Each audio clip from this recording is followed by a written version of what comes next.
mengungkap apa yang dikatakan oleh Profesor Allahyarham Profesor Ahmad Ibrahim. Dia kata Islamic banking tidak boleh dipanggil Islamic banking selagi ia tidak dihakimi oleh perundangan Islam. Di Malaysia, kita tidak mempunyai hukum, peluang untuk menghukumkan apa-apa yang berlaku dalam apa jua yang dipanggil Islam dengan fiqh Islam. Kita tak ada. Tak boleh kita bawa dispute. Saya telah cuba membawa kes lawan takafur. Saya fikir sendiri ke Syariah Court. Tak dapat. Apa yang ada untuk orang Islam untuk melihat Islamnya apa-apa institusi yang dipanggil Islam adalah akhlak, dan sejauh akhlak dan cara pentadbiran institusi-institusi yang memanggil dirinya Islam. Kalau kita nak berkata tentang perundangan nyata, kita tidak berhukum dengan hukum fiqh Islamiah. Kita berhukum dengan sivil. Jadi kita tak boleh menggunakan kriteria perhakiman Islam. Apa yang kita, kalau kita nak tengok sama ada sesuatu institusi itu Islamik atau tidak Islamik, kita nak tengok kelakuan, akhlak, apa yang dia buat, apa yang dia lakukan. Adakah apa yang dia lakukan ini bersesuaian dengan maksud Islam? Saya bukan seorang ulama, tapi bagi saya perkara yang asas yang ada dalam Islam, ia mesti adil. Ia mesti adil. Kalau ia tidak adil, ia tidak boleh dipanggil oleh Islam. Dan ia mesti ada amanah. Makna dia mesti ada amanah untuk saudara se-Islam dia. Perkara yang ketiga, dia mesti lillahi ta'ala, kerana Allah Subhanahu Wa Ta'ala. 3A. Jadi dengan apa jua yang dilakukan oleh mana-mana institusi yang memanggil diri mereka Islam,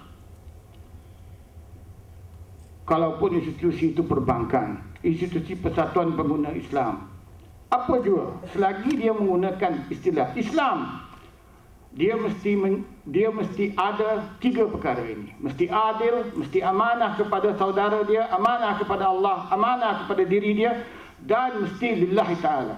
3A. Jadi tajuk hari ini, perbankan Islam pada nama saja. Saya nak menilai apa yang telah berlaku, kelakuan pegawai-pegawai yang mentadbirkan perbankan Islam dari sudut kelakuan, dari sudut apa yang mereka buat. Saya akan bentangkan dari sudut apa yang telah berlaku, dan kemudian tuan-tuan buat keputusan sendiri.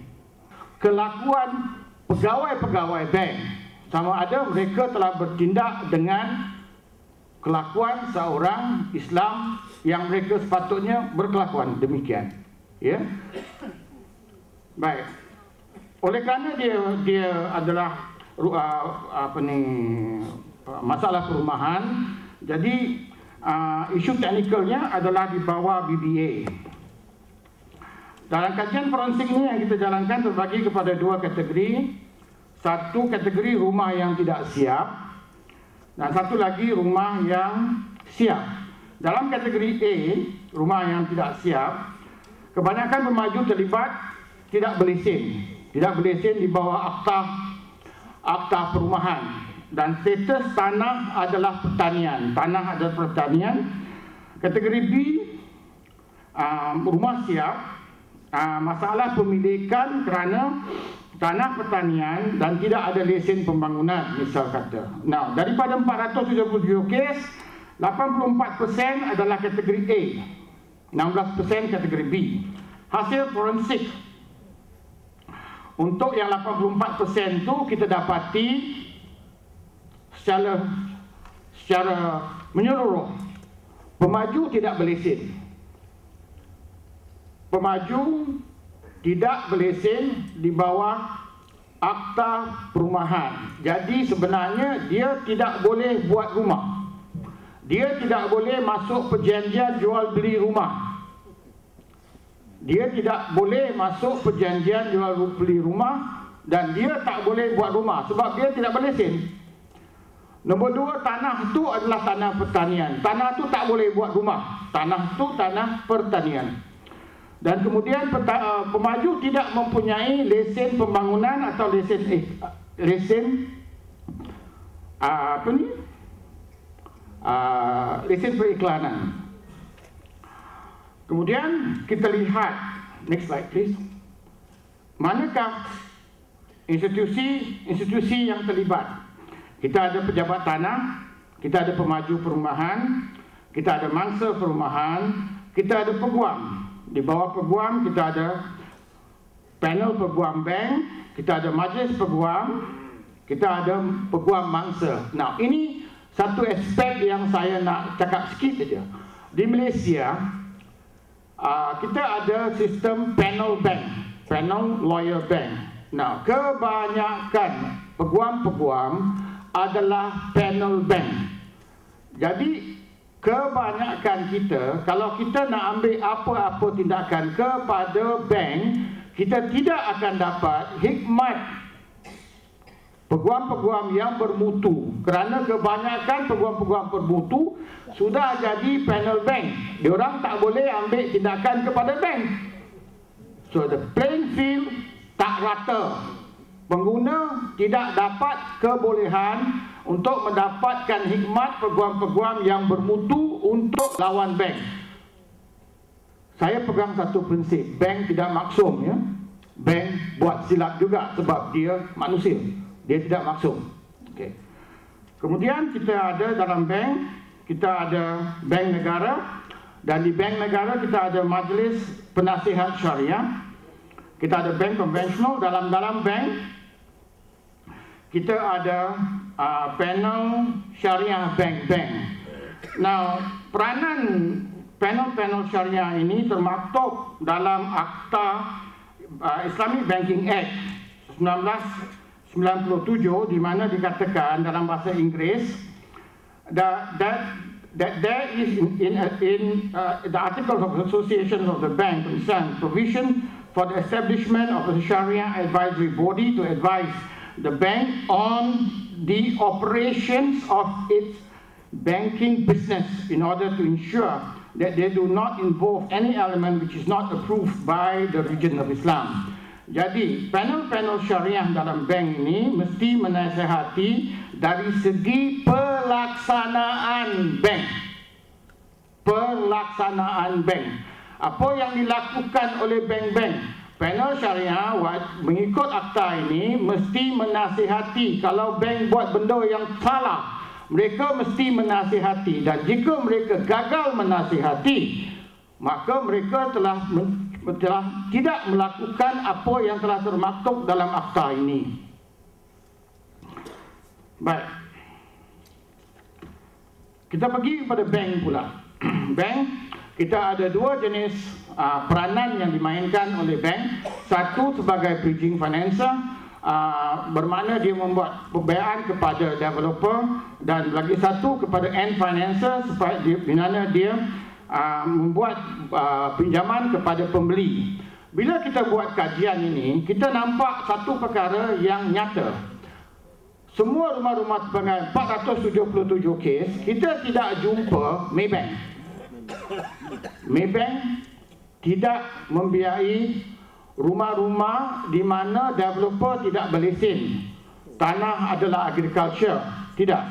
Bila kita kaji, kita dapati Maybank tidak dalam senarai kerana Maybank telah melakukan selidik untuk memastikan dia hanya memberi pinjaman kepada pembeli-pembeli projek-projek perumahan berlesen dan tanah dia betul.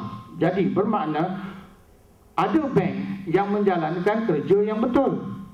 Dia tidak bagi pinjaman kepada pemaju-pemaju yang tidak berlesen, ya.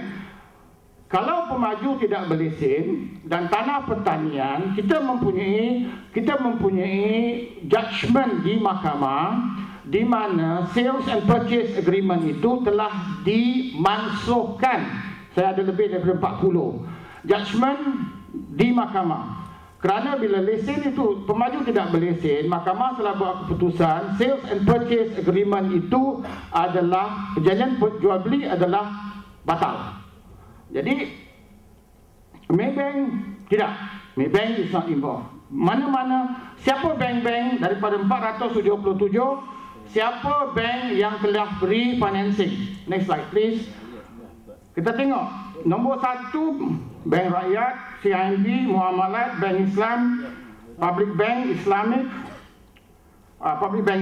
M-Bank, Bank Simpanan. Kita tengok 1, 2, 3, 4, 5, 6. Ya. Dalam CIMB kita juga ada CIMB Islamic. Jadi bila kita tengok senarai ini, top 6, ya. Walaupun kita tak ambil kira CIMB, top 6 semua bank-bank Islam. Semua bank-bank Islam. Case Bank Rakyat 1 to 6, 1 to 9, CIMB 50 Islamic Banking. 50 daripada 108 adalah CIMB Islamic. Bank Muamalat 79, Bank Islam 58, Public Bank 30, Public Bank Islamic 17 dan seterusnya. Baik. Daripada itu mangsa yang terlibat. Satu kita lihat peratusan Bumi Putra 93%. Daripada mangsa yang terlibat dari segi pekerjaan 78% adalah profesional dan semi profesional. Ya.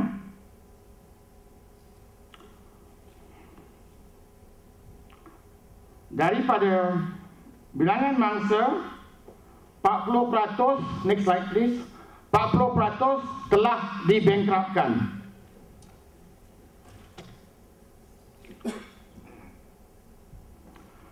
Baik, sekarang kita pergi kepada perbankan Islam itu sendiri. Kita lihat nombor 1, peranan seperti saya katakan tadi, peranan panel syariah ialah untuk menasihati dari segi operasi bank. Nah, kenapa ini penting? Bank-bank Islam tidak boleh melanggar apa-apa prinsip syariah. Dia tak boleh langgar.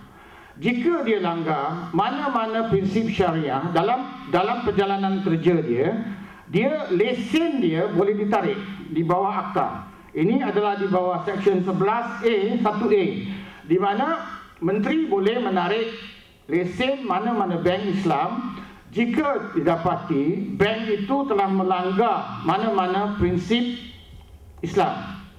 Alright? Baik, apa itu gahra? With due respect, definition gahra ini telah diambil daripada saudara panel saya, Ustaz Muhammad Nazri, daripada sumber Syariah Compliance Risk Management Bank Islam.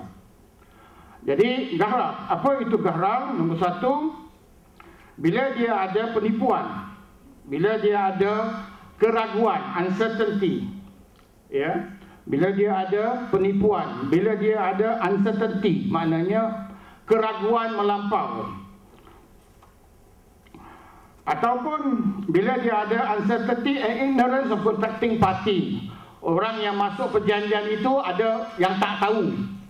Ya, dia tak tahu. Dia tidak ada ilmu, dia tidak tahu. Macam sini, adakah orang yang membeli rumah itu dia tak tahu yang developer itu tidak berlesen.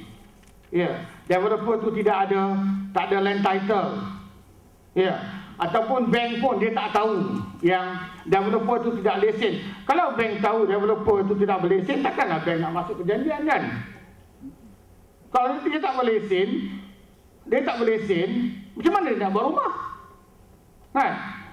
Jadi tarifan yang ada di sini, kita ada penipuan, kita ada keraguan melampau, kita ada ignorance of contacting party, over the substance or attributes of the object, etc. Okay. Jadi di bawah gambar juga, next slide please, ada 4 perkara: seller, buyer, asset, price, contract. Dalam seller and buyer kita ada not capable of taking responsibility. Maknanya orang itu sama ada penjual atau pembeli tidak mempunyai daya upaya untuk menjalankan kerja. Nah, kalau developer tu tidak berlesen, macam mana dia jalankan kerja? Kalau tanah untuk agriculture, macam mana nak buat rumah? Nah, asset do not exist. Rumah belum siap, tuan-tuan. Exist in spirit saja. Rumah belum siap, tuan-tuan. Baik. Jadi, semasa memasuki perjanjian BBA itu, kalau kita lihat dari definisi ini, nyata gahrah wujud. Keraguan melampau wujud. Dalam kes 477 tu, yang bilangan dalam perbankan Islam wujud sebab nombor 1, developer tidak berlesen. Tanah adalah pertanian. Macam mana rumah nak buat rumah? Tak. Tapi kita kata baik, dua-dua tak tahu. Dua-dua tak tahu. Soalan kita, selepas perjanjian itu dimasuk dan pinjaman itu dibuat, kenapa pihak bank membayar pemaju sedangkan pemaju itu kekal tidak berlesen? Next slide please. Pemaju itu kekal tidak berlesen, tanah itu kekal pertanian, dan ada kala arkitek sertifikat itu adalah forgery, penipuan. Kita telah buat forensik, kita dapat bank telah menerima photocopy of architect certificate. Kita ada pengesahan daripada arkitek terbabit dan daripada Institut Arkitek yang bagi projek itu, sertifikat yang dibagi kepada bank-bank ini adalah penipuan, forgery. Kita ada lagi satu projek di mana satu nama arkitek, 6 signature, 6 tanda tangan. Satu arkitek. Dalam arkitek itu ada seorang je, tapi 6 tanda tangan. Dan tanda tangan ini semua digunakan, sertifikat ini digunakan oleh bank-bank ini untuk membawa bayaran. Kita ada dokumen yang menunjukkan mangsa telah kononnya tanda tangan. Bila kita panggil mangsa, kita suruh dia tanda tangan dia dengan tanda tangan dokumen lain, tak sama. Alright. Jadi bila kita buat full forensik, kita nampak macam-macam. Architect certificate plain forgery. Bank cuma terima fotokopi. I need more. Saya perlu sedikit masa dengan izin. Yang di mana bank telah membayar kepada pemaju. Bila documentation tak betul, pemaju mengatakan dia telah siap 30%, berasaskan dengan architect certificate yang palsu. Bank telah bayar, tapi on site 30% cuma tanah saja yang wujud, kosong, tak ada development langsung. Tapi ada dalam kes yang kita akan tengok selepas ni, bukan saja bank telah bayar 30%, bank telah bayar 100%. Baik, sekarang ini tuan-tuan akan lihat kes-kes. Maklumat ini saya boleh bagi kerana kes-kes ini telah pergi ke mahkamah. It's a public document. Kes pertama, bank rakyat Bank Rakyat mengambil tindakan mahkamah ke atas satu orang, suami isteri, menuntut bayaran sebanyak RM492. 492,000. Okey. Fakta kes. PPA ini adalah harga beli, bank beli. 248,000. Harga jualan SPA 520,000. Bayar balik tempoh 21 tahun. Bank telah bayar pemaju 39,000. Ya. Rumah tidak siap. Tak ada rumah. Rumah tak ada rumah. Tanah kosong. Tapi tuan tengok, Bank Rakyat telah mengambil tindakan. Ini perjanjian ini adalah BBA, perjanjian Islamik. Bank Rakyat tahu atau patut tahu yang rumah itu tidak wujud, tetapi mengambil tindakan mahkamah tuntut harga penuh rumah.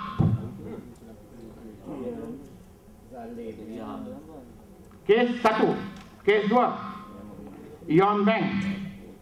Another case, BBA. Rumah telah dilelong. SPA adalah 256,000 lepas 20 tahun harga itu. Rumah telah dilelong dengan harga 70,000. Issues please. Rumah telah dilelong dengan harga 70,000. Rumah ni arkitek report meragukan, tanah pertanian developer tak berlesen. Tapi tuan, ini yang melampau zalimnya gini tuan. Dia punya harga jualan selepas 21 tahun ialah 256,000. Bank telah mengambil tindakan membankruptkan. Selepas dapat 70,000, bank telah membuat tindakan bankrupt untuk 313,000. Tanya kenapa, dia bilang ini interest. Ini interest. Dia telah dapat, jadi 313 itu campur 70, jadi 387. Ini kes pergi ke mahkamah. Orang ini masih kekal bankrupt. Bank telah dapat hukum di mahkamah untuk membankruptkan orang ini dengan nilai 313. Case already went to court. Next case, Public Bank. Ini juga bankruptcy proceeding. Developer pun samalah, tak berlesen dan seterusnya.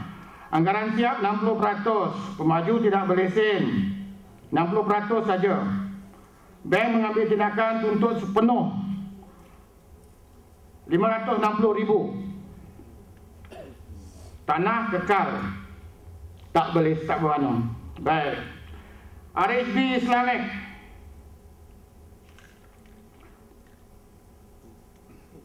Hmm. 700 lebih. Siap cuma 30%. Apa nama bank ni tuan? RHB Islamic. Rumah siap berapa persen tuan-tuan? 30. Ini kes pergi mahkamah tuan. Orang ini menangis. Bank Islam Malaysia Berhad.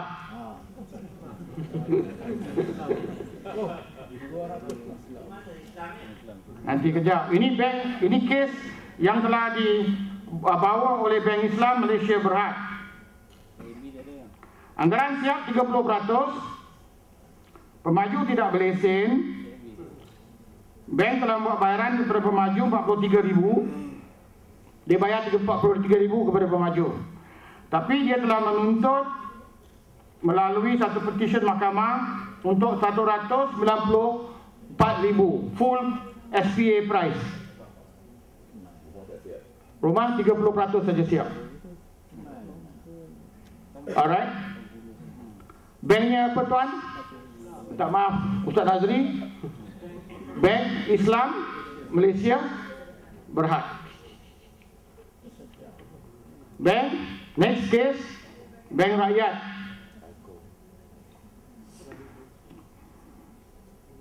Tuntut 329,000, 10% siap. Bank telah bayar kepada pemaju 135,000. Full PPA price. Dia dah bayar penuh. 1% dia dah bayar. Dia dah bayar penuh. Rumah cuma 10% siap. Dan walaupun dia telah bayar dan dia tahu yang rumah itu tidak wujud. Dia tahu rumah itu tidak wujud. Tetapi dia masih ambil tindakan mahkamah untuk 329,000. Kalau dalam Islam, saya yang tak pandai Islam ni, orang yang ambil tindakan macam ni, boleh tak kita panggil sebagai zalim? Zalim lagi. Anjing lebih zalim lagi. Apa zalim nak apa? Tak tahu. Tuan tak siap. Bank muamalat.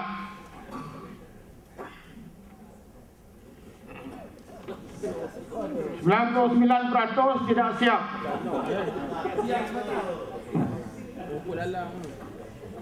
Lalang.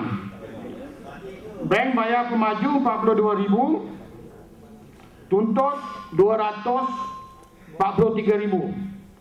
Yang dikata tuntut tu, ini tuntut di mahkamah tuan.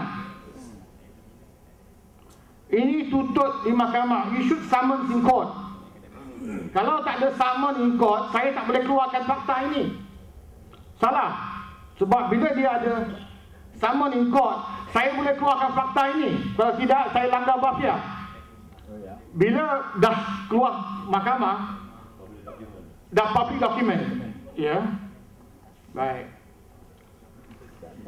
Can we go to the affidavit?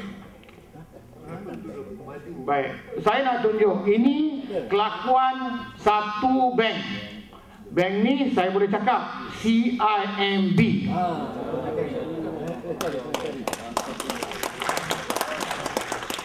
Okey. Kita telah mula. Ini tuan-tuan, kita minta tolong dengar. Minta tolong kalau boleh Ustaz Nazri dengar juga. Kes-kes ini kita telah majukan kepada semua bank-bank Islam tadi selama 4 bulan. 4 bulan kita telah tulis surat, termasuk telah tulis surat kepada pengarah urusan, chairman of the board. Kita telah hantar surat-surat dan kita telah minta penjelasan. Kita telah hantar show cause letter, kita telah hantar semua. Board of directors, director, everybody. We have sent all the letters. None, tak ada satu perbankan Islam, be it Bank Islam, Muamalat Rakyat, tak ada satu yang bagi kami satu jawapan. Tak ada satu yang menjawab. Tak ada satu. Selepas 4 bulan, apa yang berlaku? CIMB menarik balik kebankrapan berasaskan dengan fakta yang ini rumah terbenggalai. CIMB tarik balik. Ini bukan CIMB Islamic sahaja, tetapi CIMB konvensional. Public Bank konvensional mula bercakap dengan kami, cuba selesaikan masalah. Tetapi tidak ada satu pun mana-mana bank Islam yang telah datang kepada kami untuk mencari penyelesaian. Kita kata tadi, Islam itu mesti ada pada kelakuan, mesti ada kepada akhlak. kita telah menunjukkan, kita telah ada perbincangan, tetapi sampai hari ini apa yang berlaku? Kes difile di mahkamah, disburse 40,000, suit for 200,000. Itu yang dibuat. Nak cari penyelesaian itu tidak ada. Kita tak ada kata tadi, kita tak boleh pergi ke mahkamah kerana bukan mahkamah Islam. Sama ada bank-bank ini sejauh mana dia Islamik adalah dari segi kelakuan dia, apa yang dia telah buat. Jadi contoh-contoh ini ditunjukkan untuk tuan-tuan nilai sendiri. Kesimpulan yang kami nak buat,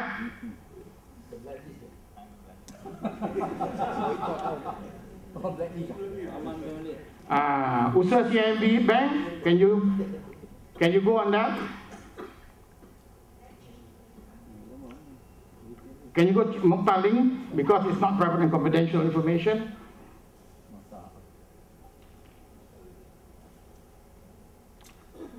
Kesimpulan yang kedua, kami mempunyai bukti yang kukuh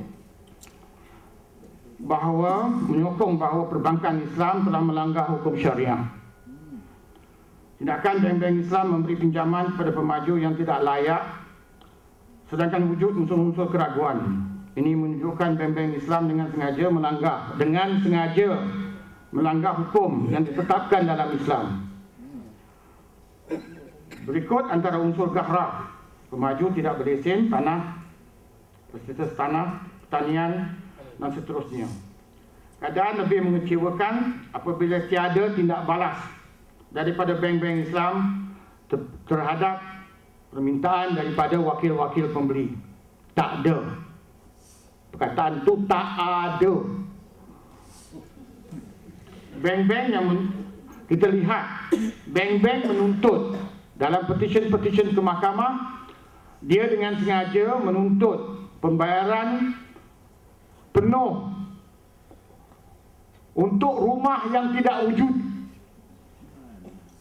Rumah yang tidak wujud dan nilai penuh lepas 20 tahun. Di manakah tanggungjawab? Tuan Haji, I'm finishing. FIFA marah nanti kat saya, referee. Di manakah tanggungjawab yang telah diamanahkan kepada pegawai-pegawai yang melaksanakan perbankan Islam? Mengapakah pegawai-pegawai perbankan Islam tidak menegakkan keadilan berlandaskan hukum syariah? Apakah pegawai-pegawai yang melaksanakan perbankan Islam menjalankan tugas-tugas kerana Allah atau keuntungan bank? Assalamualaikum warahmatullahi wabarakatuh. Terima kasih Tuan Haji.